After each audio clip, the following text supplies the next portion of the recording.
നമ്മുടെ ടെറസിൽ കുറച്ച് പച്ചക്കറികൾ ഉണ്ടായിട്ടുണ്ട്. അപ്പോൾ അതൊന്ന് പറിച്ചെടുക്കാമെന്ന് വിചാരിക്കണേ. അപ്പോൾ അതിന് വേണ്ടി കയറിയതാണ്.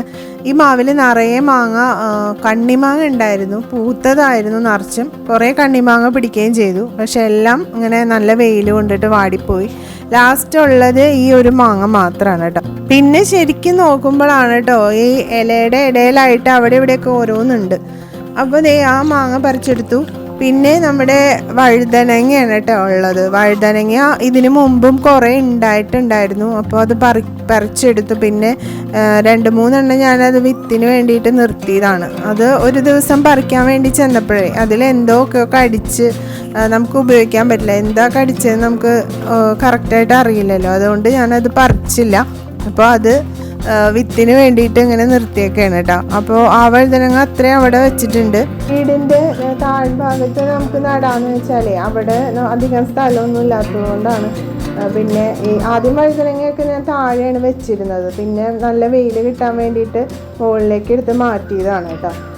അവിടെ അധികം വെയിലുണ്ടായിരുന്നില്ല.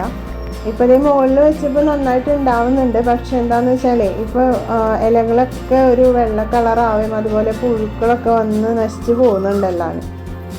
ഈ മാങ്ങ ഇപ്പോൾ ഇന്നത്തെ പരിപാടി എന്താണെന്ന് വെച്ചാൽ ഈ ഒരു മാങ്ങ ഉള്ളൂ. ഈ ഒരു മാങ്ങ വെച്ചിട്ട് ചെമ്മീനും അതുപോലെ ഈ മാങ്ങയും തേങ്ങയും കൂടി ചേർത്തിട്ട് ഒരു നല്ല ചെമ്മീൻ ചമ്മന്തി ഉണ്ടാക്കാമെന്നാണ് കേട്ടോ വിചാരിക്കണത്.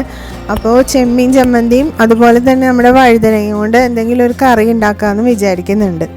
ഇവിടെ കുറച്ച് നിത്യവഴുതനങ്ങ ഉണ്ടായിട്ടുണ്ടായിരുന്നു. ഞാനതൊന്നും പറിച്ചില്ല. കാരണം എന്താ വെച്ചാൽ കുറച്ച് വിത്തിനിടാമെന്ന് വിചാരിച്ചു. കുറച്ച് പേര് എന്നോട് ചോദിച്ചിട്ടുണ്ടായിരുന്നു.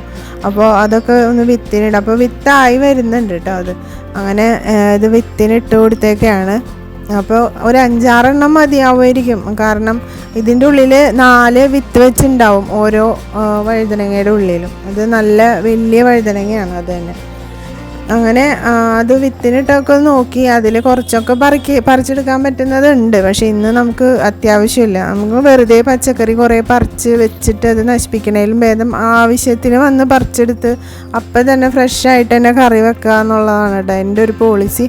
അല്ലാതെ ഇത് ഹാർവെസ്റ്റ് ചെയ്യാനായി എന്ന് വിചാരിച്ച് വന്നിട്ട് ഹാർവെസ്റ്റ് ചെയ്തെടുത്ത് ഫ്രിഡ്ജിൽ വെക്കുന്നതിനേക്കാളും ഏറ്റവും നല്ലത് നമുക്ക് ഓരോ ദിവസത്തിന് വേണ്ടത് അപ്പോൾ വന്ന് പറിച്ചെടുക്കുക. പിന്നെ കൂടുതലൊക്കെ ഉണ്ടെന്നുണ്ടെങ്കിൽ നമ്മുടെ അയൽവക്കക്കാർക്കും അതുപോലെ കസിൻസിനൊക്കെ കൊടുക്കുക. അങ്ങനെയാണ് നമ്മൾ ചെയ്യാറ് കേട്ടോ. അപ്പോൾ ഇന്ന് ചെയ്യാൻ പോകുന്ന ഒരു വഴുതനങ്ങ കറി വെക്കാമെന്ന് വിചാരിക്കുന്നു. അതുപോലെ തന്നെ ഈ മാങ്ങ വെച്ചിട്ട് ഒരു ഉണക്കച്ചെമ്മീൻ ചമ്മന്തി ഉണ്ടാക്കാമെന്ന് വിചാരിക്കുന്നുണ്ട്. അപ്പോൾ നമുക്ക് ആവശ്യമുള്ള സംഭവങ്ങളൊക്കെ നമ്മൾ പറിച്ചെടുത്തു. അപ്പോൾ ഇനി നമുക്ക് ഇന്നത്തെ വിശേഷങ്ങൾ ഇത്രയേ ഉള്ളൂ. ഒരു പുതിയ വീഡിയോ ആയിട്ട് പിന്നെ കാണാം.